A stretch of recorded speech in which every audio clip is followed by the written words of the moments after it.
গ্রামের বাড়িতে এসে মাটির চুলায় রান্না করছে হাঁসের মাংস এবং সাদা রুটি। শহরের তুলনায় গ্রামে হাঁসের দাম খুবই কম। চলুন প্রথম থেকে শুরু করা যাক। ওনারা আমাদের বাসার উপর দিয়ে স্কুলে যাচ্ছিল, তো আমাদের বড়ইপাড়া দেখে তারা বললো আমরা একটু বড়ই খাবো, তো তাদেরকে বড়ই দেওয়া হলো। সবাই মিলে চলে আসলাম আমাদের এই মাটির চুলার কাছে। পরিবারের সবাই গোলবদ্ধ হয়ে এখন সবাই মিলে রুটি বানাবো। তো রুটি বানানো হচ্ছিল আটায় সমস্যা নাকি ময়দায় সমস্যা এটা বোঝা যাচ্ছিল না। রুটি কেমন যেন ভিতরে শক্ত শক্ত লাগতেছিল, খেতে গেলে পুরো দাঁত ভেঙে যেত। তুমি বানাইও না, এই রুটি খাওয়া যাবে না 1 ঘন্টা পরে। এটা হচ্ছে আমাদের মাটির রান্নাঘর, তবে এই ঘরটি ভালোবাসা দিয়ে ঘেরা।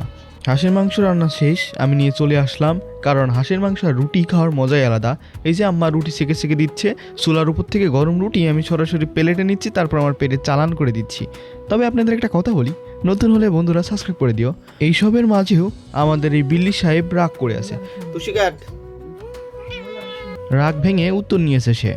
তাকে আমরা হার খেতে দিয়েছি, মনের সুখে হার চিবাচ্ছে। এখন আমাকে চিনেই না, চোখ বন্ধ করে কি সুখে খাচ্ছে। কিন্তু অভিমান রুটি খেতে পারে না। আর মনে পড়লো যে আমাদের কবুতরের খোপ আছে, চলুন সেই খোপটা একটু সেরে আসি। এটাই হচ্ছে আমাদের কবুতরের খোপ, আমার বাবা শখ করে পুষতেছিল, এখান থেকে আজ অনেকগুলো হয়ে গিয়েছে। কবুতরের মাংস মাঝে মাঝে রান্না করে খাই, তবে খাবো। আপনারা যদি আমার এই ভিডিওতে লাইক, সাবস্ক্রাইব এবং কমেন্টে যে বলেন, তাহলে ইনশাল্লাহ পরের ভিডিও কবুতরের মাংস রান্না হবে।